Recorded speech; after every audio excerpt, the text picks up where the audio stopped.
नमस्कार श्रोतागण, आप सभी का स्वागत है एक बार फिर से आपके अपने चैनल सुविचार विद दीप्ति यूट्यूब चैनल पर। आज हम आपको भाई दूज की अद्भुत कथा सुनाने जा रहे हैं, तो आइए शुरू करते हैं आज की वीडियो। एक बुढ़िया माई थी, उसके 7 बेटे और एक बेटी थी। बेटी की शादी हो चुकी थी। जब भी उसके बेटे की शादी होती, फेरों के समय एक नाग आता और उसके बेटे को डस लेता था। बेटे की वही मृत्यु हो जाती और बहू विधवा। इस तरह उसके 6 बेटे मर गए। 7वें की शादी होनी बाकी थी। इस तरह अपने बेटों के मर जाने के दुख से बूढ़ी माई रो रो के अंधी हो गई थी।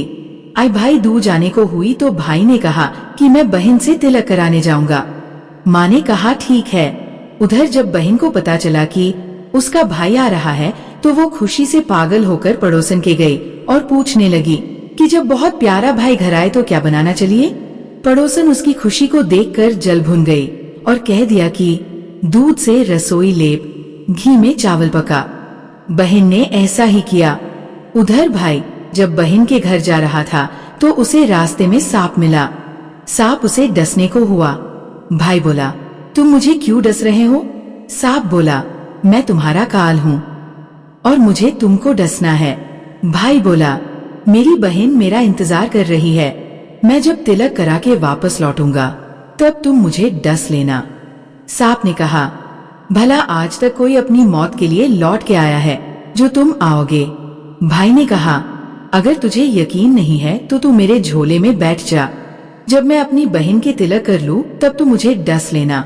सांप ने ऐसा ही किया। भाई बहन के घर पहुंच गया। दोनों बड़े खुश हुए। भाई बोला, बहन जल्दी से खाना दे, बड़ी भूख लगी है। बहन क्या करे? न तो दूध की रसोई सूखे, न ही घी में चावल पके। भाई ने पूछा, बहन इतनी देर क्यों लग रही है? तू क्या पका रही है? तब बहन ने बताया कि ऐसे ऐसे किया है।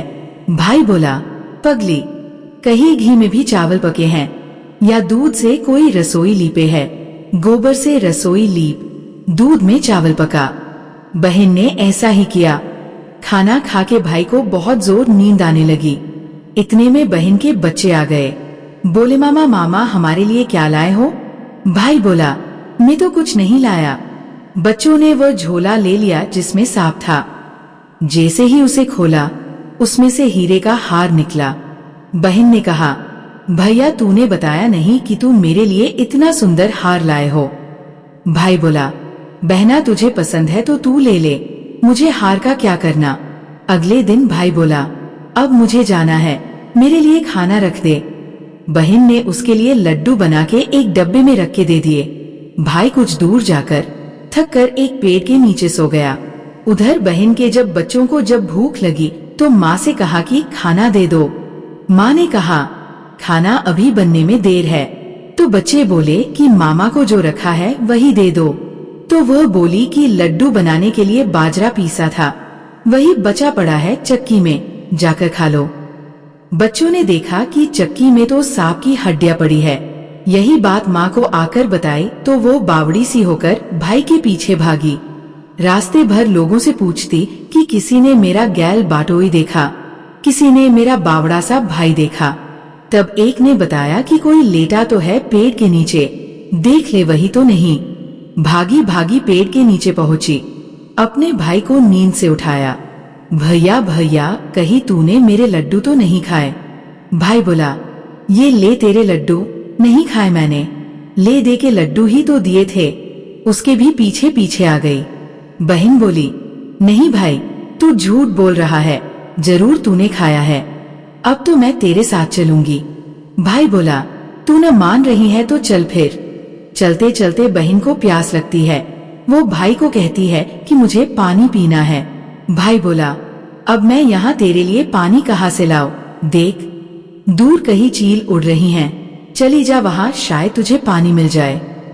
तब बहन वहाँ गई और पानी पीकर जब लौट रही थी तो रास्ते में देखती है कि एक जगह जमीन में 6 शिलाएं गढ़ी हैं और एक बिना गढ़े रखी हुई थी। उसने एक बुढ़िया से पूछा कि ये शिलाएं कैसी है।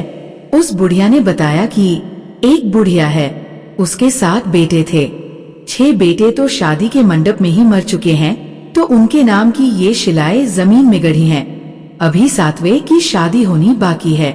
जब उसकी शादी होगी तो वह भी मंडप में ही मर जाएगा। तब ये 7वीं शिला भी जमीन में गड़ जाएगी। ये सुनकर बहन समझ गई ये शिलाएं किसी और की नहीं बल्कि उसके भाइयों के नाम की है। उसने उस बुढ़िया से अपने 7वें भाई को बचाने का उपाय पूछा। बुढ़िया ने उसे बतला दिया कि वह अपने 7वें भाई को कैसे बचा सकती है। सब जानकर वो वहाँ से अपने बॉल खुले करके पागलों की तरह अपने भाई को गालियां देती हुई चली। भाई के पास आकर बोलने लगी, तू तो जलेगा, कुटेगा, मरेगा। भाई उसके ऐसे व्यवहार को देखकर चौंक गया, पर उसे कुछ समझ नहीं आया। इसी तरह दोनों भाई बहन माँ के घर पहुँच गए। थोड़े समय के बाद भाई के लिए सगाई आने लगी। उसकी शादी तय हो गई। जब भाई को सेहरा पहनाने लगे तो वो बोली, इसको क्यों सेहरा बंधेगा, सहारा तो मैं पहनूंगी, ये तो जलेगा, मरेगा।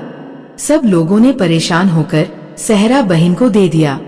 बहन ने देखा उसमें कलंगी की जगह सांप का बच्चा था। बहन ने उसे निकाल के फेंक दिया। अब जब भाई घोड़ी चढ़ने लगा तो बहन फिर बोली, ये घोड़ी पर क्यों चढ़ेगा, घोड़ी पर तो मैं बैठूंगी, ये तो जलेगा, मरेगा, इसकी लाश को चील कौवे खाएंगे। सब लोग बहुत परेशान। सबने उसे घोड़ी पर भी चढ़ने दिया। अब जब बारात चलने को हुई तब बहन बोली, ये क्यों दरवाजे से निकलेगा, ये तो पीछे के रास्ते से जाएगा, दरवाजे से तो मैं निकलूंगी। जब वह दरवाजे के नीचे से जा रही थी तो दरवाजा अचानक गिरने लगा। बहन ने एक ईंट उठाकर अपनी चुनरी में रख ली। दरवाजा वही की वही रुक गया। सब लोगों को बड़ा अचंभा हुआ।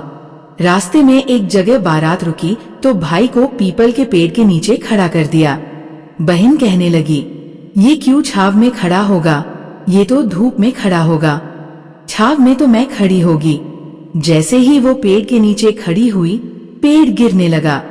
बहन ने एक पत्ता तोड़कर अपनी चुनरी में रख लिया। पेड़ वही की वही रुक गया। अब तो सबको विश्वास हो गया कि ये बावली कोई जादू टोना सीख कर आई है, जो बार बार अपने भाई की रक्षा कर रही है। ऐसे करते करते फेरों का समय आ गया। जब दुल्हन आई तो उसने दुल्हन के कान में कहा, अब तक तो मैंने तेरे पति को बचा लिया, अब तू ही अपने पति को और साथ ही अपने मरे हुए जेठों को बचा सकती है। फेरों के समय एक नाग आया।